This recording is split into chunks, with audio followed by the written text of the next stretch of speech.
This is my PPS M2 by Walther. This is my Canik TP9 Elite SC. These two gotta go. Thanks to this. This is my Hellcat Pro by Springfield Armory. Now, let me explain. My very first gun that I ever purchased was a Springfield XD Mod 2 subcompact. Yes, the one with the grip zone on there, but mine didn't have that, but those are the models I'm referring to. I had to sell that gun a few months in because that thing was just a low left machine. It didn't matter who was shooting, how they were shooting, how experienced they were with shooting, it just kept shooting low left. So I got fed up and sold it. I sold it also because of the thickness of the gun. I didn't know better at the time. Again, did I mention that it was my first gun? So after getting that, got a holster for it inside the waistband. That thing was uncomfortable. I wanted something that was a lot more slim, easy to carry, easy to conceal. That's when I found this, the Walther PPS M2. Single stack. For me, that was a no-brainer. Let's get something slim and you know, give myself a little relief. So slim, just easy to run. And it shoots like a big gun, but it isn't. I don't know what's wrong with like finger grooves, but there's a lot of hate out there for finger grooves. I can live without them, but I'm thankful when I have them. And this thing just, love it. It helps me have a better control of the gun on the recoil. So I love my finger grooves, man. Whenever I can have them, I get them. That's the reason why I bought the XD at the time, because I couldn't afford the VP9. One day. That VP9 will be mine. 7-rounder, the 6-rounder is in that corner over there. I'm not gonna get up to reach for it. Slim, easy to conceal. And with the 6-rounder, what you basically get is this. So I loved it because, man, I've been to so many weddings where I was rocking this and nobody could tell. That's what I love about this. The flexibility of this firearm was just amazing. I bought this when the 365 just came out and all of that jazz, right? That's when I got this one, because to me, the 365, I don't know what it is about the grip, but it's just way too small for me. I just couldn't go for it.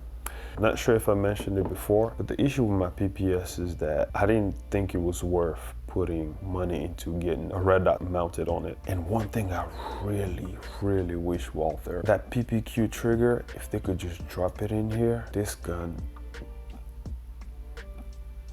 would be perfect for me. It's not a crisp break. It's more like a roll, okay? So you have take up, it's pointed in a safe direction, don't worry about it. It's like the ocean on this side, there's nothing, no worries. So it's like, you have the take up and then you hit this mushy area where it's like you get on a roller coaster ride and then just break. It's weird, it's so unpredictable. It's like roll, break. You can't predict when the break's gonna happen. If this was a curve, okay, it goes like this, and then just rolls down and then breaks somewhere here. It's weird, but you don't realize all of that when you're shooting. Another gun. I can't shoot this thing past 10 yards. I just can't. I can't see where my rounds are going, and that does not inspire confidence. Then I came across this gun. This gun was what introduced me to red dots. It came as a package, I didn't buy it separately. So I thought, why not get into this game? Loved it, and as thousands of YouTubers or PewTubers have already mentioned, the trigger on this gun, just like any Caniks really, except maybe for the double action or whatever, but the trigger on this one, again, we're clear. Just a joy. And I purchased it also because I thought that it was pretty cool to have the option to run the 12-rounder. Put that here. And I honestly love it in this configuration. I think it's pretty cool. 12-rounder, doesn't print, and I can get my pinky on it.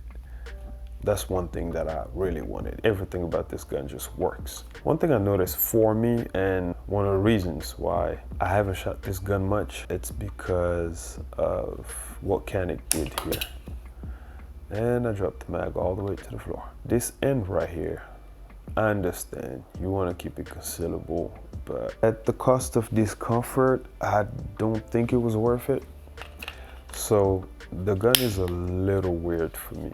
When I hold it, I get all my fingers on it. One thing I hate though is this corner right here, what it does right here. Who is this gap left for? Like who's gonna come here and fill this out? Come on, Canik. I mean, I know I've heard of companies, I think Taylor Freelance, they gonna sell this piece that you can put in the back, or there's another company, I don't know if it's just Taylor Freelance that does that, or Freedom Smith. It's one of those two. I'm getting them confused right now. It's super late and I'm tired. But yeah, so that's one con that I had about this gun. I wish they had came up with something just a touch longer. Because if you think about it, I think they could have pulled it off. If you look at my PPS, it stops right there as well. It really does feel this part of my hand. So I think there were room for that, but it is what it is. That was my first gripe. And then these two, the slide stop and slide release, they work great. They actually look good. Like it's a good looking design. They're beefy, so you know you're not gonna miss that, right? And the MB, so thank you. But the width, again, people don't panic, okay? Relax, all right? This is not loaded. It's just for looks and also for grip. Without this mag, this gun is not comfortable to hold just like that with your pinky dangling, so trust the process here. So you have this, and if you have to carry in a holster that can fit this, imagine the width or thickness of that holster. And for me, this was taking me right back to my issue with the first XD that I purchased and got rid of because it was digging into my skin. It was beyond discomfort. You know, carrying a gun will require some tolerance. Like you have to build tolerance to a certain level of discomfort that comes with carrying a firearm. It's an external piece, a foreign piece that you're adding and basically joining to your body, so to speak. So it will feel weird. It will feel uncomfortable, but you can work around it. Looking back at this gun and was thinking maybe I could carry this, but then I realized this is just about as thick as the XD. So this does nothing for me right now. And I hate that because for me, it's collecting dust. This is just a tool. I'm not trying to be some kind of collector or whatever. You know, these are tools, and I don't want to get too attached to these things to the point where it's, you know, becomes unhealthy. So a little bit of checks and balances here. If you got your collection, enjoy it. I watch those collection videos. I think they're pretty fun, and you discover or find out about other guns and things like that. So keep it coming, guys. But yeah, I hate clutter. I like for everything that I own to have a purpose, a role, not just look pretty and sit in that corner. I just couldn't find a good role for this gun, so the search continued. Oh, another thing that I think Canik can clean up, the two-stage pre-travel. I hate it. Okay, I'm engaging that safety, step 1, step 2, break. Get rid of that, please. Thank you. You learn about guns, you shoot different type of guns, you carry different type of guns. You get to the point where you start to develop, I guess, a flavor or a preference to not necessarily a company. I'm not even loyal to anybody, trust me. Like, I'm sitting right here, right across from where I'm sitting.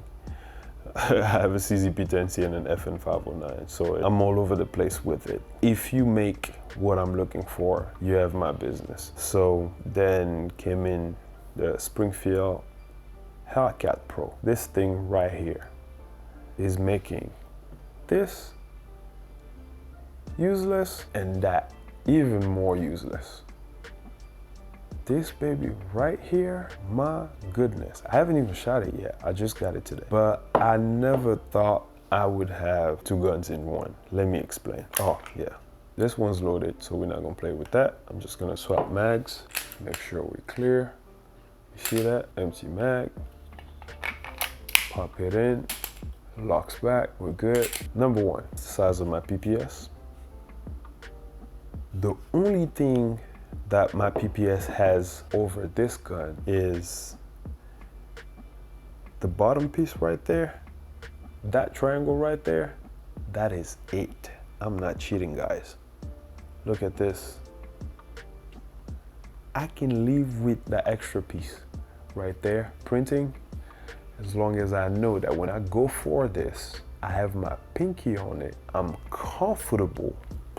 Man, this is insane. Never even thought I'd consider a macro or whatever this is called at this point, because it's the size of a Glock 19, but thinner, lighter, and the trigger, okay? Let's make sure again. You can see we're clear. Safety engaged, wall. A little bit of creep, break. I can deal with the creep, and I can predict the break here. A clean take up, straight to the wall, break. Reset, break. Reset, break. That's why I love my P10C. That's why I love my FN, which we're gonna talk about another day. That FN is like a school project. If you guys are interested, let me know. I can make a video of that. So we're good on that. It's got a cut for an optic. I don't need to get stapling done. And if you look carefully here, oh, what is that? You got grooves, baby, grooves. And 15 rounds. With a longer barrel, a more controllable trigger. Don't get me wrong, it's heavy. It's almost as heavy as the PPS. But as I break it, I'm looking at my front sight, and there's no jitter. Like, you know how like when you pull on a heavy trigger, if you ever tried an FN 509 tactical, straight from the factory, no apex trigger, with all OEM parts, you know what I'm talking about. Even the sights, listen, on my PPS, the sights flew off. Like that paint just came off. But I get quality front sights here, and the U, like I thought it was a gimmick. If you can get that front sight to sit in the U, this will be just an easy shooter. It kind of reminds me of what Shadow Systems had, but there's this orange, I think. I'm gonna enjoy this tomorrow. Looking forward to shooting this firearm, and I might make a review, maybe record myself shooting. So today is shaping up to be a great day. Springfield, pull this one off. This right here, one gun, does this, does that. So these two, I'm getting rid of them. One thing I don't like about this gun already is the finishing. They use, what is it called? Melanite, whatever. Come on, step it up. Like this just, I just got it today, and the holster already like marked it over here. This was, you know, scuffed. Like it's a scuff magnet. But anyways, that's my spiel. If you like videos like this, please feel free to like, share, comment. Let me know your thoughts. Should I get rid of these, keep them? Because I don't want to find myself in a position where, you know, I regret selling them and I should have kept them, or even if like there's some monetary value or reasons why I should hold on to it. If it's money, let me know. All right, okay, just for fun, because I'm all set up here. So here's my P10C in my tier 1 concealed holster. Come on, focus, don't hate. Of course, I carry this one, so it's loaded there. As you can see, clear. When I get home, make sure they're all clear, man. I only keep one with one in the chamber, and I'm not telling you which one it is. Anyways, we're gonna talk about this gun another day, but this has got one of the sweetest triggers ever, okay? Again, clear, no rounds, no rounds. And watch this. From engaging the safety, wall, break. I'm done. And this is my FN. I'm just gonna show you the trigger on that one. Of course, I kept it factory, didn't do the apex job. However, I did some things internally, so let me know if you're interested in knowing what I've done to this trigger. But yeah, this my FN, love this baby.